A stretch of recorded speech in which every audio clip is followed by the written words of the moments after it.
Yes लिखेंगे financial statements of note for profit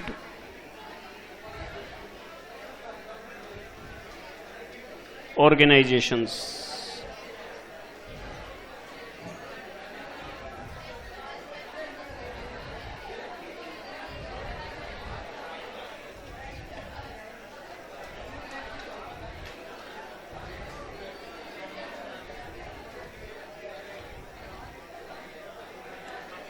Yes, meaning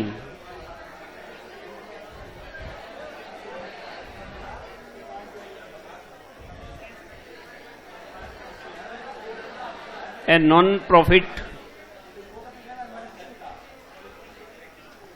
organization is a sole proprietorship or partnership or company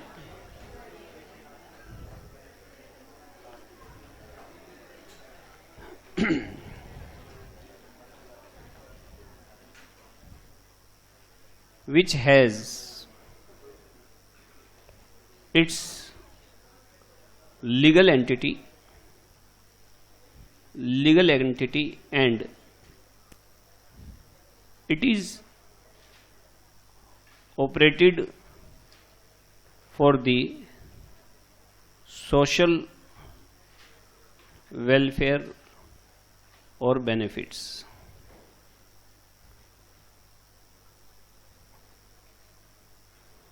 It can be in form of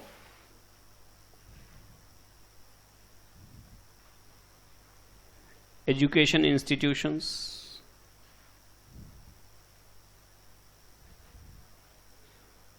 clubs, hospitals,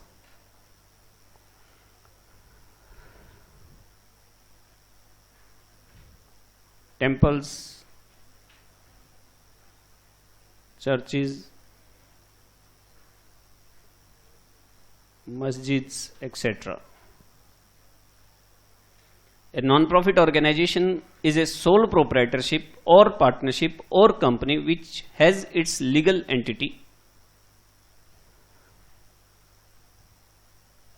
legal identity लिख दूं या तो ऐसा लिखो which is, आप ऐसा लिखो which has legal entity and identity. ये लीजिए, थोड़ा ठीक कर लेंगे, which has its legal entity and identity. आपको इसे रजिस्टर्ड करवाना ही पड़ेगा कानून के तहत।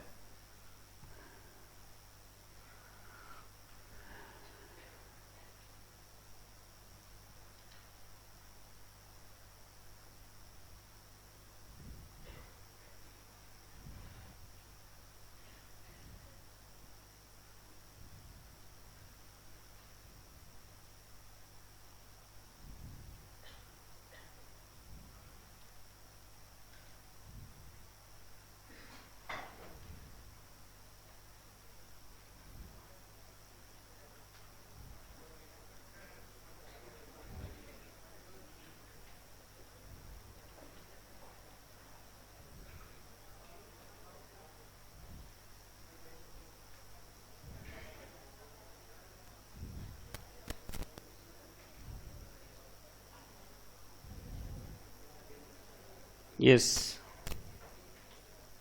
Sources of income. हाँ जी,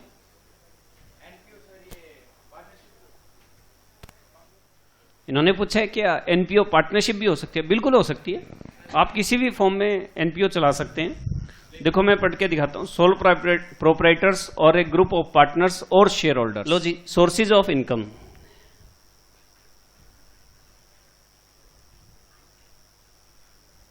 Following are the sources of incomes for NPOs। हाँ जी, क्या क्या हो सकता है?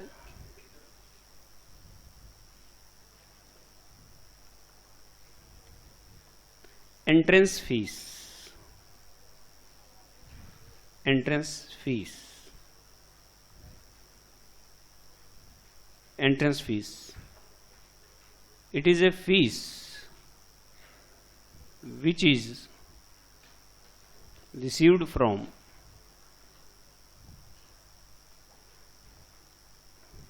new members at the time of joining of membership।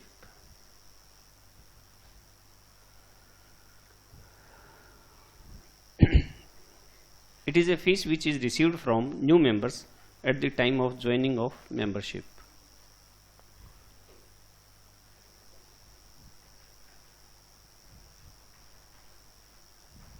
Treatment,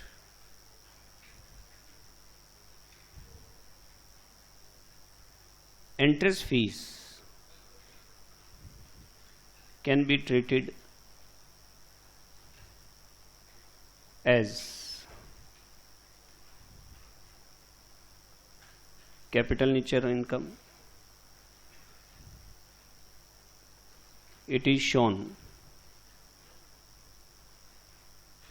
as part of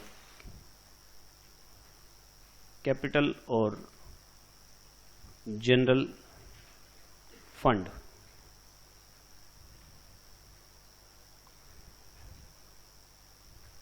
In NPOs,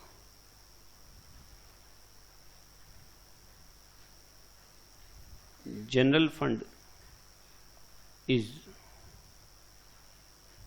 contributed by members from their own resources or collection from society। It is just like capital, just like capital। भाई entrance fees को लेकर झगड़ा ही रहेगा हमेशा। General fund मैंने आपको बातों बातों में समझा दिया है।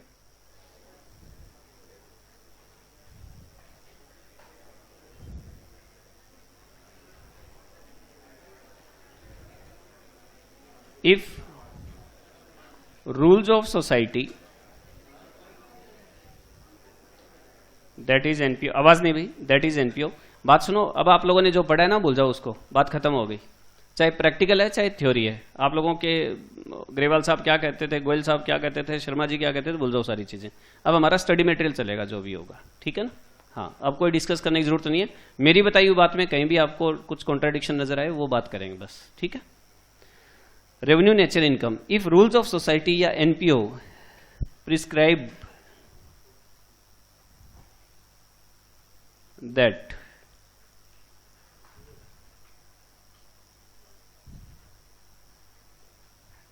entrance fees or admission fees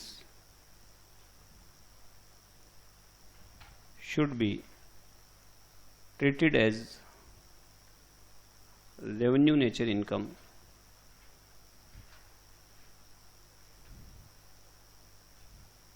it should be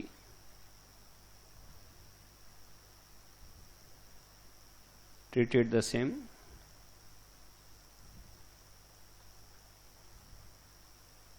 sometimes if amount is small it is also sometimes if amount is small it is also treated as revenue income। Note,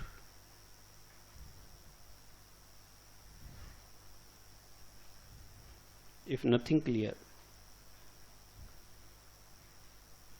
assume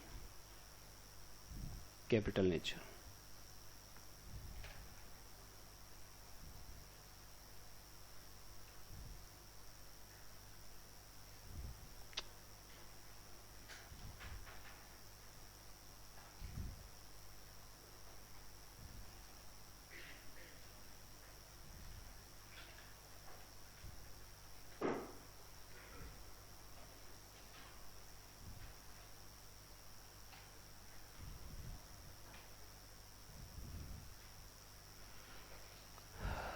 income दो तरह की होती है, एक capital nature की और एक revenue nature की। रेवेन्यू नेचर की इनकम कौन सी होती है? जिसका बेनिफिट करंट में ले लिया जाता है। और कैपिटल नेचर की कौन सी होती है? जिसका बेनिफिट फ्यूचर में लेते हैं। तो बड़ी अमाउंट है तो एक साथ तो बेनिफिट लिया नहीं जाएगा, मेजर अमाउंट है तो हम धीरे धीरे उसका फायदा उठाएंगे। और अगर स्मॉल अमाउंट है तो वो खर्चों में ही हो जाएगी पूरी। जैसे ही कोई मेंबर आएगा उसके खर्चों में ये सारा हो जाएगा। तो उसे हम कौन से नेचर की मान के चलेंगे? रेवेन्यू नेचर की। कुछ भी मेंशन ना हो तो कैपिटल अज्यूम करेंगे।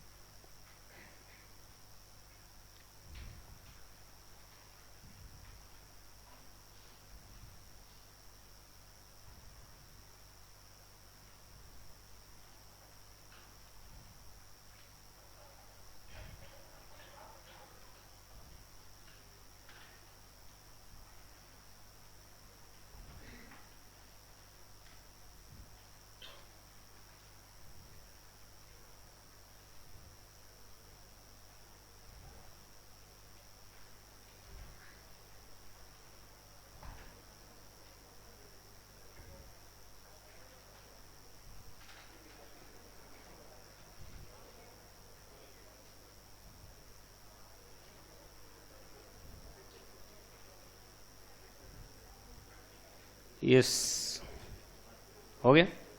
B part, subscription. It is a donation which is given by members of NPO annually.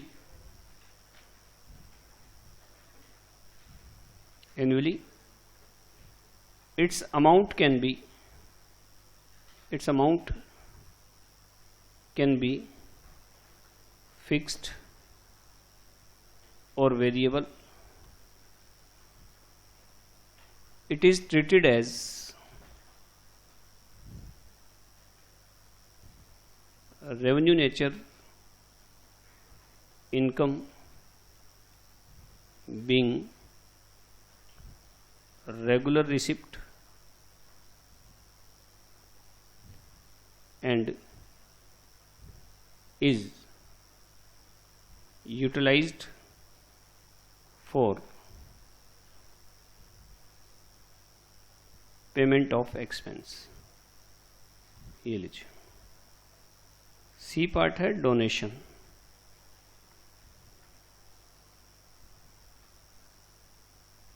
Donation is the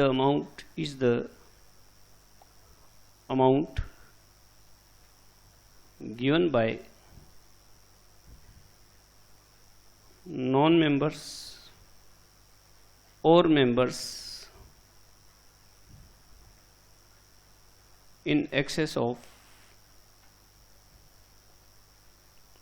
subscription.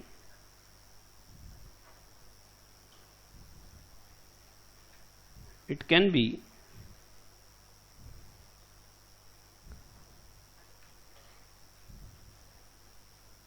simple donation or specific donation. It can be simple donation or specific donation.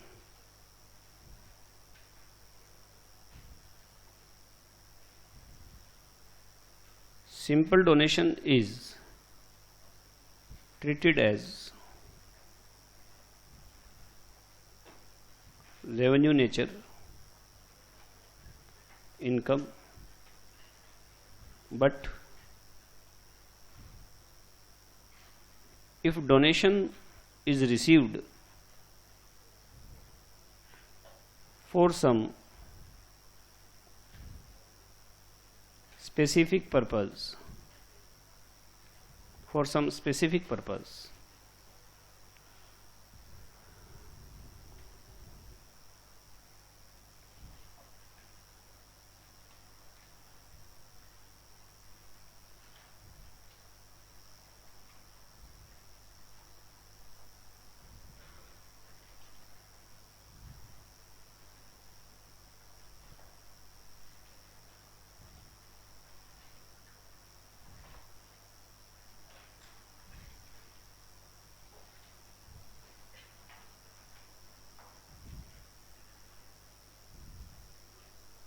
for example, for building construction,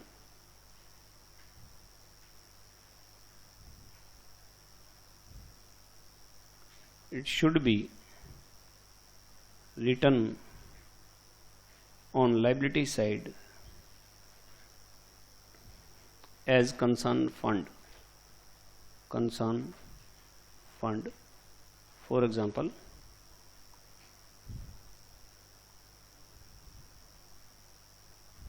building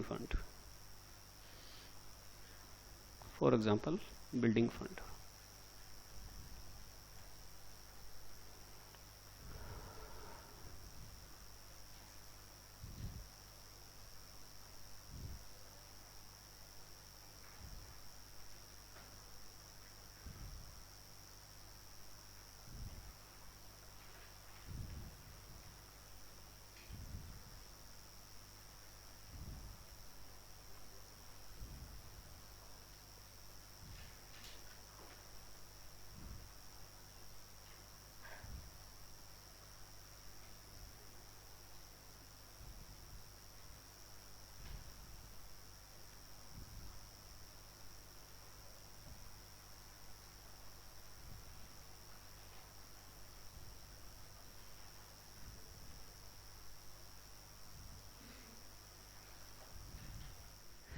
सबसे पहले तो मैंने आपको यह बताया कि business के अंदर जो प्रॉफिट कमाने के लिए जो बिजनेस स्टार्ट किया जाता है उसके अंदर जो पैसा लगाया जाता है उसे कैपिटल बोलते हैं, उसके अंदर जो इन्वेस्टमेंट होती है उसे क्या बोलते हैं, कैपिटल।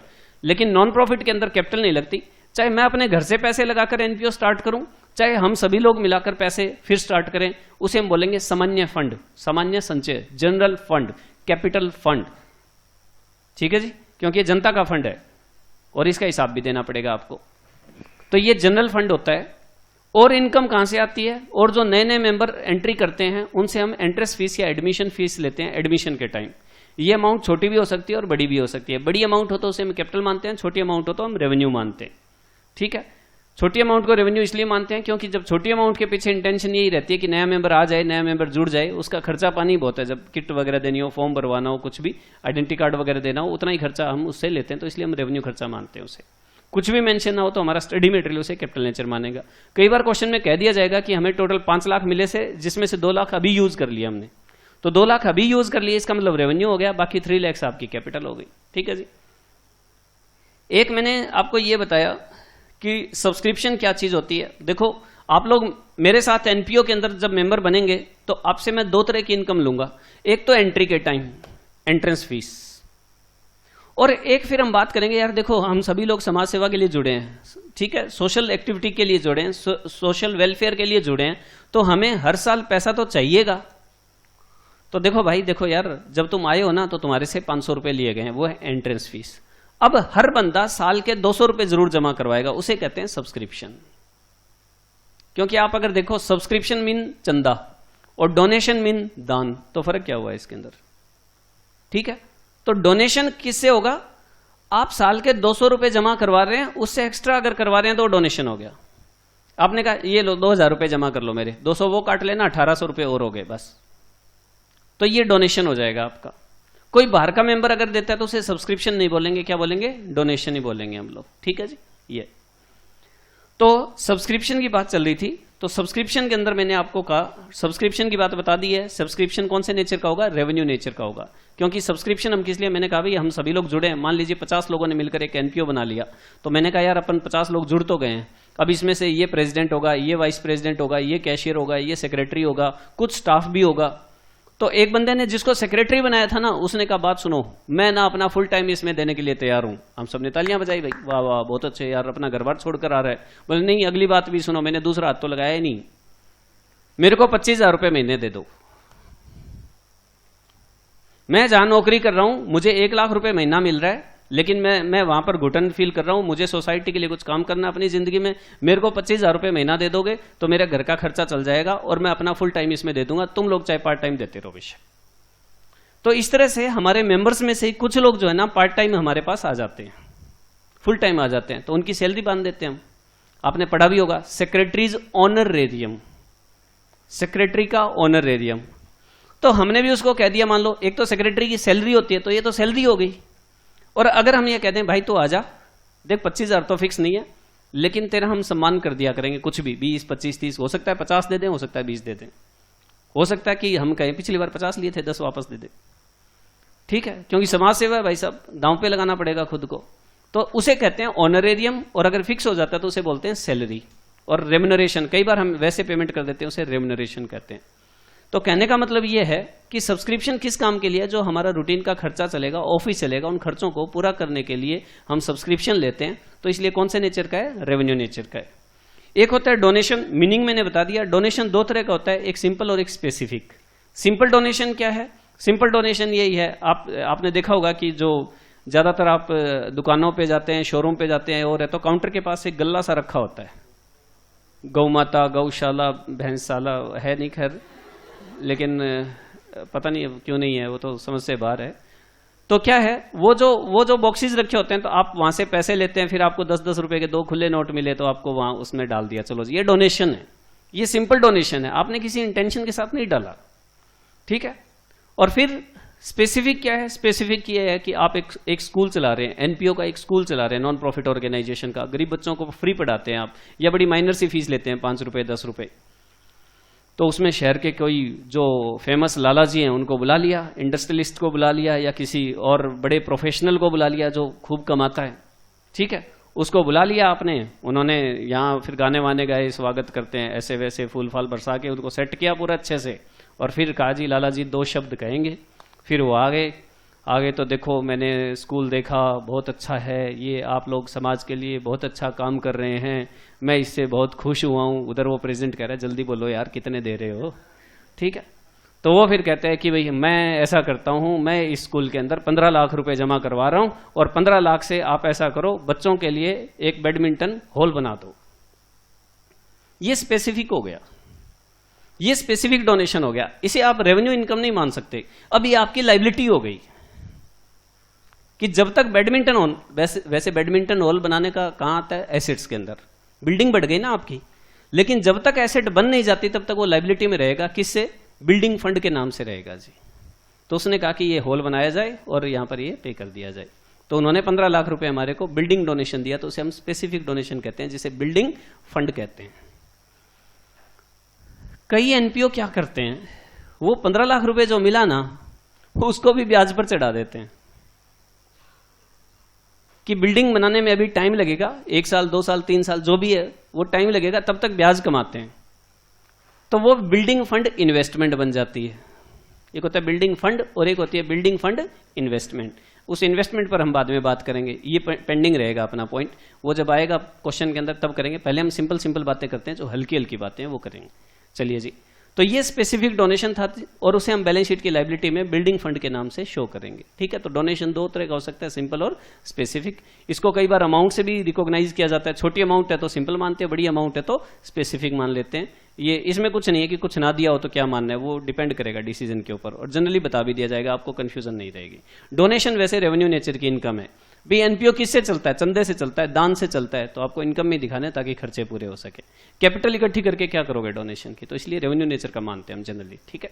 चलिए, उसके बाद एक आता है जी, एक आती है लाइफ मेंबरशिप फीस। अच्छा, ये भी ध्यान रखना कैपिटल और रेवेन्यू की पहचान हम कैसे करते हैं? एक तो अमाउंट से करते हैं, एक बेनिफिट उठा लिया तो रेवेन्यू उठाना बाकी है तो कैपिटल, और एक बार बार होने वाली इनकम जो हर साल हमें इनकम होती है उसे हम कौन से नेचर की मानते हैं? रेवेन्यू। और कभी कभार होती है उसे हम क्या मानते हैं? कैपिटल। आपने बिल्डिंग बेच दी, अब हर साल तो बिल्डिंग नहीं बेच दे, या फिर ऐसा हो इस बार बिल्डिंग बेच दी, अगली बार फर्नीचर बेच दिया, अगली बार मशीन बेच दी, ये काम छेड़ रखा है क्या भाई? ठीक है, तो ये बिल्डिंग बेचना रूटीन की इनकम नहीं है, तो हम उसे कैपिटल इनकम मानकर चलते हैं। लेकिन जैसे रेंट मिलता है, कमीशन मिलता है, इंटरेस्ट मिलता है, ये सारे के सारी रेगुलर इनकम है, तो हम उससे क्या मानकर चलते हैं? रेवेन्यू नेचर की इनकम। चलिए, हाँ जी, next D point, life membership fees.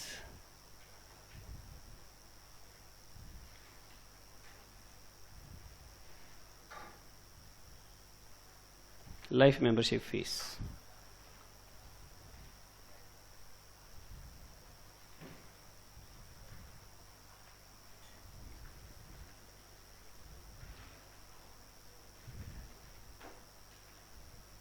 if any member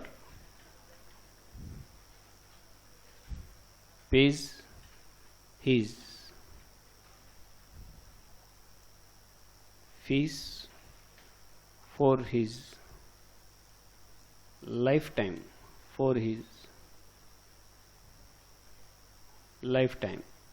if any member pays his fees for his lifetime,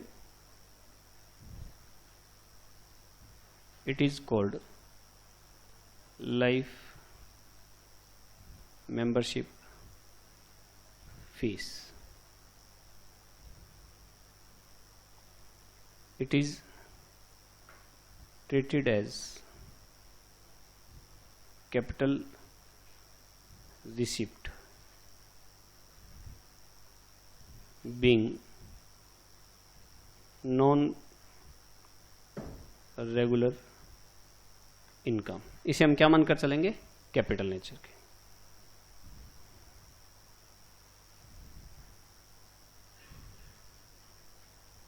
it becomes part of capital fund. हाँ जी, E point,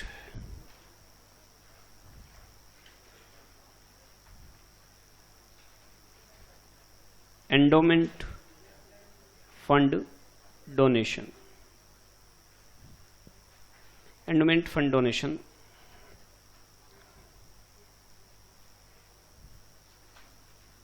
it is a donation received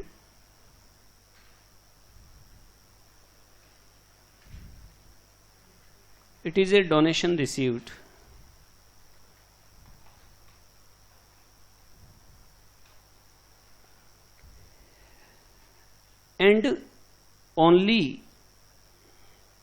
income from that donation। ये मैं आपके SM से लिख रहा हूं क्योंकि ये ना 2 नंबर में कई बार थ्योरी में पूछ लिया जाता है, थोड़ा कॉम्प्लिकेटेड सा है कि इसमें और स्पेसिफिक डोनेशन में फर्क क्या है दोनों के अंदर। Only income from that donation is to be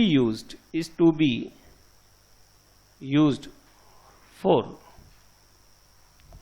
certain specific purpose,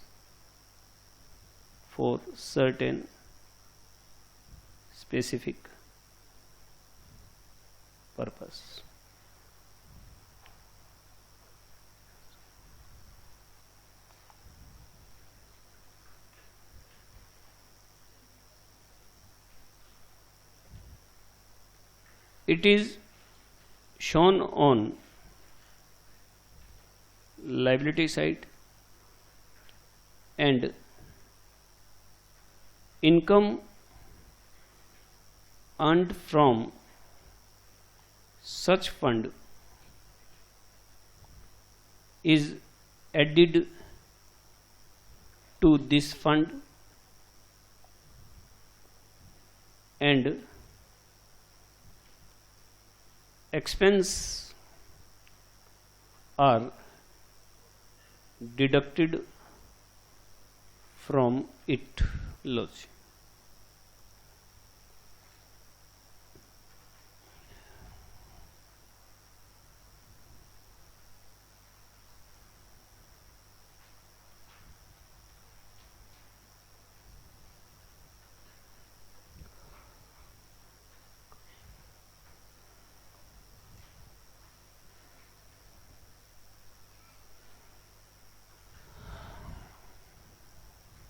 ये देखो क्या बताया मैंने,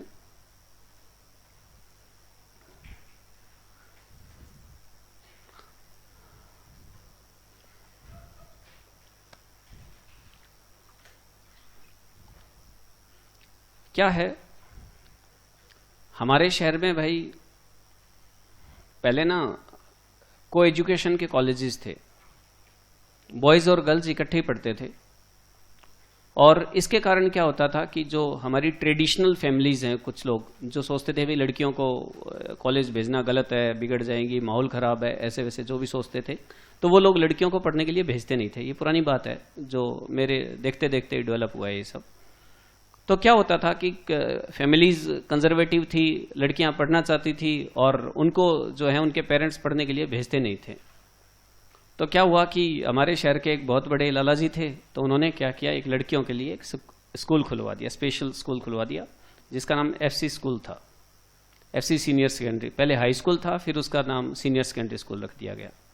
तो उसके बाद क्या हुआ कि स्कूल भी मतलब इसी तरह से को एजुकेशन के थे, तो उन्होंने स्पेशल लड़कियों के लिए वो स्कूल खोला गया कि ठीक है, अगर आपको इस तरह का कोई चिंता है और है तो कोई दिक्कत नहीं है, हम कोऑपरेट करते हैं और हम क्या करते हैं, ये स्कूल खुलवा देते हैं। तो उन्होंने पेरेंट्स ने अपने लड़कियों को स्कूल भेजना शुरू कर दिया और 12th तक पढ़ाने के बाद शादी करनी शुरू कर दी।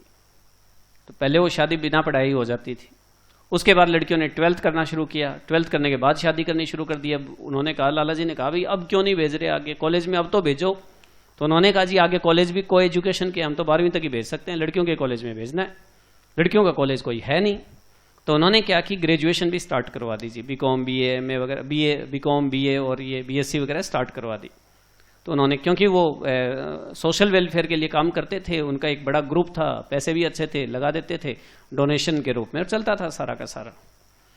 लो जी, ग्रेजुएशन भी करने लग गई लड़कियां, कॉलेज खुलवा दिया उन्होंने। अब शादियां ग्रेजुएशन के बाद होने लग गई। अब क्या हुआ, वो कहीं की नहीं रही भाई, ग्रेजुएशन हो गई, अब आगे ग्रुप में कहा गया कि ये क्या है, अब ये ग्रेजुएशन के बाद यूनिवर्सिटी में भेजो यार उनको।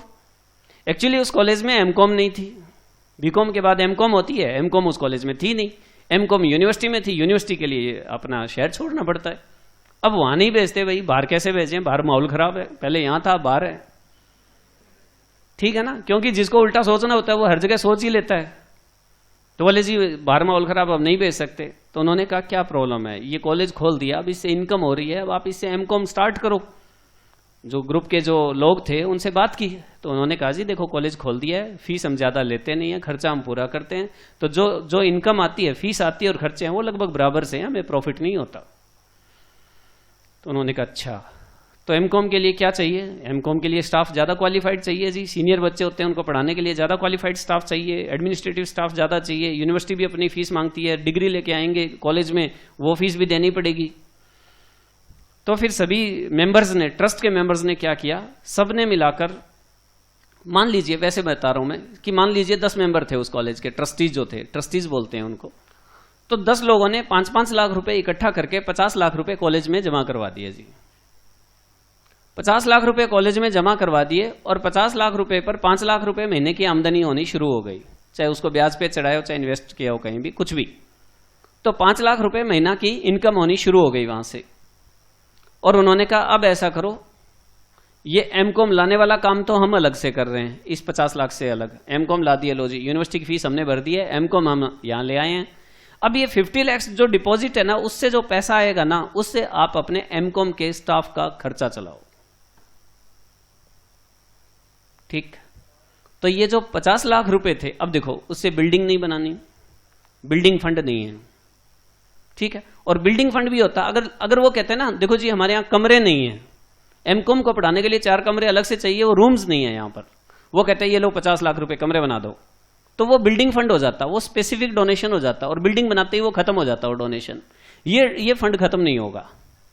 इन्होंने कहा ये 50 लाख रुपए जमा करवा दो, कॉलेज के नाम करवा दो, और उससे जो इंटरेस्ट आए, मान लो 10% के हिसाब से 5 लाख आना स्टार्ट हो गया। इस 5 लाख रुपए से आप अपने स्टाफ की सैलरी और खर्चे जो भी बनते हैं वो महीने के पे करना स्टार्ट कर दो। ये एंडोमेंट फंड डोनेशन है, कि ऐसा डोनेशन जिसकी इनकम से आपके कुछ खर्चे चलें। फंड को यूज नहीं करना, फंड तो रहेगा, फंड रहेगा। बिल्डिंग फंड में क्या होता है, बिल्डिंग वो फंड ही खत्म हो जाता है, 50 लाख रुपए मिले, खर्च कर दिए, बिल्डिंग बना दी, बात खत्म। लेकिन यहां पर क्या है, जो डोनेशन मिला है उसकी इनकम से खर्चे चलेंगे। तो हम करते क्या है, अब मान लीजिए ये एमकॉम फंड है, मान लीजिए ये एमकॉम फंड है 50 लाख रुपए, 50 लैक्स। तो जो इस पे इनकम होती है वो तो हम क्या करेंगे, ऐड, और इस एमकॉम डिपार्टमेंट पे जो खर्चा होता है वो हम कर देंगे लेस। तो ये आ जाएगा। ये कभी कम होता रहेगा, कभी ज्यादा होता रहेगा, कभी ब्याज की रेट कम होती रहेगी, कहीं इन्वेस्ट करते रहेंगे। वो सोसाइटी की मर्जी के ऊपर है कि उसको ठीक से टैकल करें। बात समझ आ गई आपको? मीनिंग समझ आ गया क्या? ज्यादा कैलकुलेशन के चक्कर में मत पड़ना, मीनिंग समझना है फिलहाल तो। ठीक है जी, हो गया। चलिए अब आप इसको एक बार थोड़ा पढ़ लीजिए आराम से, क्योंकि आपके एग्जाम में ना थ्योरेटिकली पूछा जा सकता है कि एंडोमेंट फंड डोनेशन को एक्सप्लेन करो।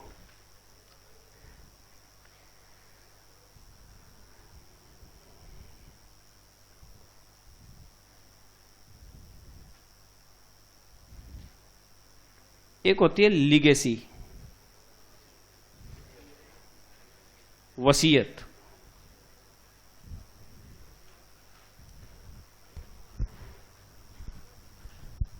वो पढ़ लिया क्या ऊपर वाला अच्छे से?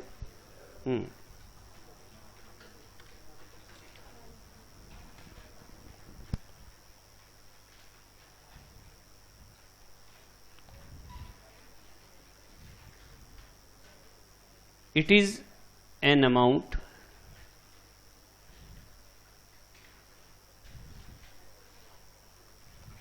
received by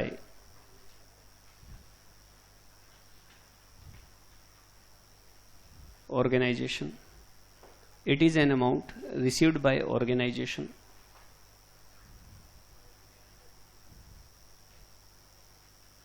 as per will of the person after his death.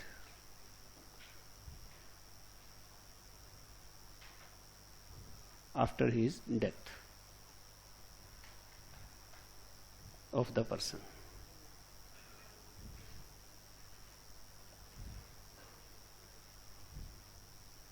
It is capitalized, being non-regular income. रोज रोज ऐसे महान लोग पैदा नहीं होते दुनिया में। It is capitalized, being non capitalized and added to general fund. इसको हम जनरल फंड में ऐड करते हैं जी।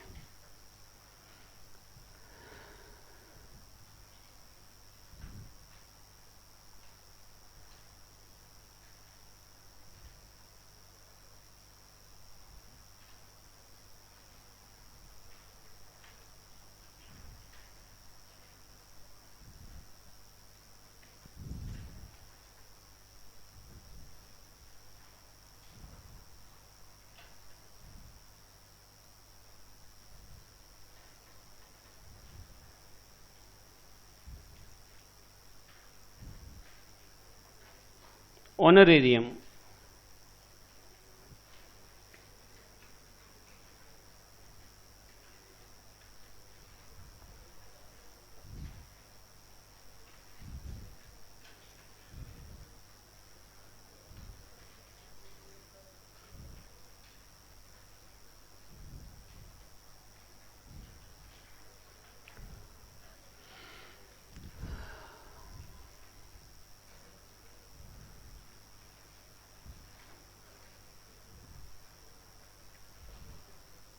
ऑनरेरियम क्या चीज है कि भाई सुनो एक मिनट ध्यान से। क्या होता है कि नॉन प्रॉफिट ऑर्गेनाइजेशन है, समाज की सेवा करनी है। बहुत सारे लोग ऐसे हैं नहीं दुनिया के अंदर जो बिना काम के पैसे दान में देते हों। तो ये लोग क्या करते हैं, कुछ एक्टिविटीज करते रहते हैं। वैसे तो चलाते हैं, क्लब चलाते हैं, बार चलाते हैं, रेस्टोरेंट चलाते हैं, होटल चलाते हैं, हॉस्पिटल चलाते हैं, वहां से इनकम होती है। लेकिन कुछ एक्टिविटीज भी करते रहते हैं। एक्टिविटीज के अंदर क्या हुआ कि कोई फंक्शन कर लिया, कवि सम्मेलन कर लिया, कोई कवि सम्मेलन कर लिया, कवि आए, बड़े बड़े कवि आए, कविता सुनाई, उनकी टिकट्स बिकी, उनको पेमेंट कर दिया। कवि आए, उनकी टिकट्स बिकी, टिकट्स बेचने से पैसा आया, उनमें से कुछ पेमेंट उन कवियों को कर दी। चलो जी, ये एग्जाम्पल बड़ा नॉर्मल सा है, कवि वगैरह का, ये थोड़ा सा फैशन बहुत ज़्यादा अपडेटेड नहीं है। दूसरा एक और एग्जाम्पल ले लो कि उन्होंने बड़े बड़े स्टार्स को बुलाया, अमिताभ बच्चन को बुलाया, ऋतिक रोशन को बुलाया, शाहरुख खान को बुलाया, ठीक है जी, इन सब लोगों को बुलाया इन्होंने और कहा भी इनका शो है, और पर हेड 500-500 रुपए टिकट रख दी इन्होंने, ठीक है जी। लोग जुट गए, टिकटें जो है वो बिक गई, सारी की सारी इनकम हो गई। लोग आए, लोग क्या, वो कलाकार आए स्टेज पर, अमिताभ बच्चन, हाँ चलो 10 रुपए में घर नहीं चलता, ईमान कैसे चलेगा, हाँ ठीक है, एक्टिंग कर दी। ऋतिक रोशन आ गया, tending tending tending, Shahrukh Khan यूं कर लिया, चलो जी ठीक है। तो यूं करके सारे अपने अपने जलवे दिखा के चले गए और लोगों ने ठीक है एंटरटेन किया, पैसे आ गए। उन पैसों में अब देखो, अमिताभ बच्चन की फीस इतनी ज्यादा है कि अगर आप उसको बुलाकर उसकी एक्चुअल फीस देते हो या फिल्मों के हिसाब से फीस देते हो तो आप नहीं दे पाओगे। तो उसे हाथ जोड़कर यह कहा जाएगा ये आपके सम्मान में दिया जा रहा है, ठीक है, ये उनका सम्मान किया जाता है। उनकी पेमेंट आपके बस की नहीं है, आपके एनपीओ की, क्योंकि पेमेंट की बात करोगे तो जो इनकम आएगी और पेमेंट आएगी वो घाटे में चला जाएगा। इसी तरह शाहरुख खान साहब को भी निपटा देंगे, इसी तरह ऋतिक रोशन को दिखा, ठीक है ना। वो भाई ठीक है, उन्होंने पहले वो माइंडसेट होता है उनका, बुलाया जाता है तो उनको पता है भाई एनपीओ में जा रहे हैं तो कुछ दे के आना पड़ सकता है, मिलने वाला कुछ नहीं है वहां पर। वो ये भी कह सकते हैं कि मेरी जो टिकट्स की सेल हुई है उसका मैं 40% इस संस्था को दान करता हूं, बाकी 60% मेरे को दे दो, या कोई सारा का सारा भी दान दे दे, या जितना है वो भी और अपने घर से भी दे दे, और कोई ऋतिक रोशन जैसा कह दे मैं नहीं दूंगा, ठीक है, तो उसको सारी पेमेंट कर दो भाई ठीक है। Oh my God, it's big amount, ठीक है ना। तो हो सकता है मना भी कर दे तो भाई उसकी पूरी कर दो, अमिताभ जी की आधी कर दो, शाहरुख खान को बिल्कुल भी ना दो। तो इस तरह से करके ये जो पेमेंट की जाती है ना, ये उनकी रियल पेमेंट नहीं होती, ये उनकी रियल पेमेंट नहीं होती, ये उनका सम्मान होता है, जस्ट एक ऑनरेरियम, ऑनर से जुड़ा हुआ है कि सम्मान में दिया हुआ पैसा, ठीक है जी। लिखो,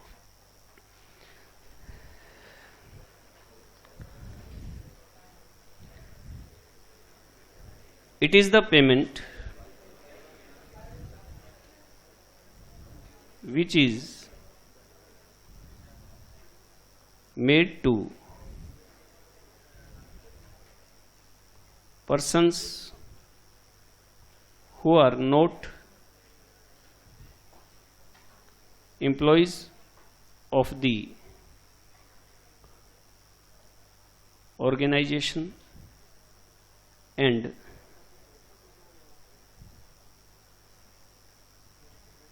organization sir receives their services. It is treated as, हाँ ये पेमेंट है, जरा ध्यान देना, मैं सोर्स ऑफ इनकम बता रहा था लेकिन ये पेमेंट है, ये थोड़ा अलग है मामला। सोर्स ऑफ इनकम ऊपर खत्म हो गए, ठीक है, ये टर्मिनोलॉजी अलग है थोड़ी सी।